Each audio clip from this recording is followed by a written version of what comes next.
یہ مسلمانوں سے جو اللہ تعالیٰ نے خلافت چھین لی، یہ مسلمان جو آج کل ساری دنیا میں غلام ہیں، یہ ساری چیزوں میں جو پیچھے ہیں، سائنس اور ٹیکنالوجی میں مغلوب، جہازوں اور ایٹم بموں میں مغلوب، قوت اور طاقت میں مغلوب، پیسہ ان کا مغلوب، ساری دنیا میں اگر تجارت ہوتی ہے تو عیسائیوں کے پیسے ڈالر سے ہوتی ہے۔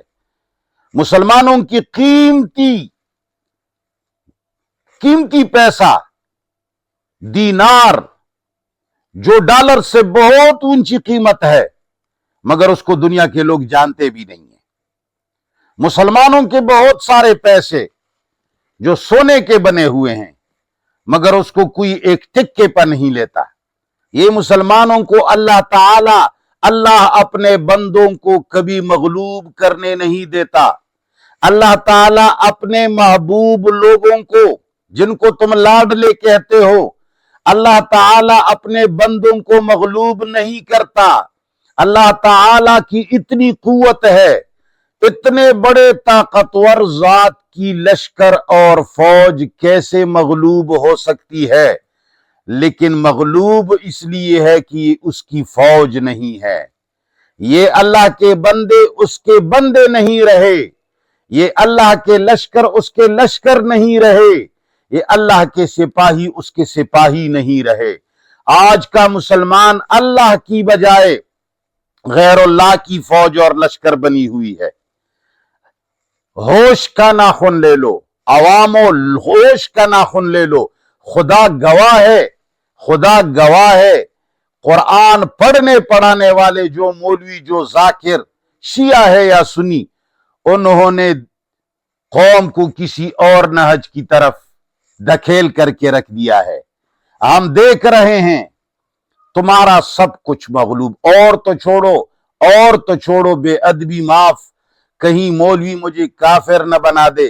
تمہارے پروردگار عالم کی قوت اور طاقت کو بھی مغلوب کیا گیا ہے۔ تمہارا رب دنیا پر حاکم نہیں ہے، انگریز حاکم ہے۔ تمہارے رب کا قانون اللہ پر دنیا پر حاکم نہیں ہے، انگریز کا قانون حاکم ہے۔ تم نے اپنے پروردگار کی کلام کو اتنا مغلوب اور اللہ کے کلام کو العیاذ باللہ اتنا بے اثر کیا کہ کبھی فرانس میں، کبھی ڈنمارک میں اور کبھی دوسرے ممالک کے اندر اس قرآن کی آئے دن بے عزتیاں ہوتی ہیں۔ تمہارے نبی کو تم لوگوں نے اتنا چھوٹا اور اتنا مغلوب کر دیا ہے مسلمانوں کہ لوگ بے دھڑک اس کی خاکے بناتے ہیں۔ کیا ان سب کچھ کے باوجود بھی تمہارا خیال ہے کہ ہم مسلمان رہے ہیں اور ہمارا اللہ سے تعلق ہے؟ اگر کسی کا امریکہ کے ساتھ صرف تعلق قدرے ہے، اس پر کوئی حملہ نہیں کر سکتا۔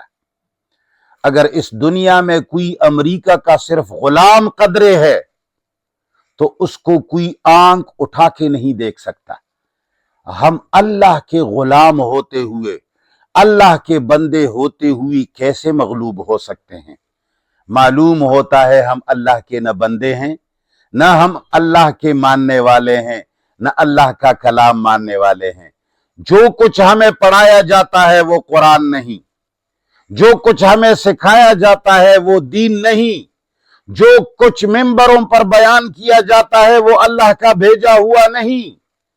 اللہ کے بھیجے ہوئی کتاب پر زمین کے اندر لکھے ہوئے قوانین سوار کیے جاتے ہیں، زمین کے اوپر بنائے گئے قواعد کو قرآن پر مسلط کیے جاتے ہیں، زمین کے اندر بنائی گئی روایات کو، بخارا اور سمرقند اور فارس کے اندر لکھی ہوئی روایات کو شیعوں کے اماموں اور بزرگوں اور اماموں نے بھی نہیں بلکہ مولویوں نے، قمی صاحب، یعقوب کلینی صاحب، یہ کوئی امام یا کوئی معصوم نہیں تھے، مولویوں نے، بخاری کوئی پیغمبر نہیں تھے، مسلم کوئی نبی نہیں تھے، شیعہ اور سنیوں کے مولویوں نے کتابیں لکھی، زمین پر لکھی، اپنے ہاتھوں سے لکھی،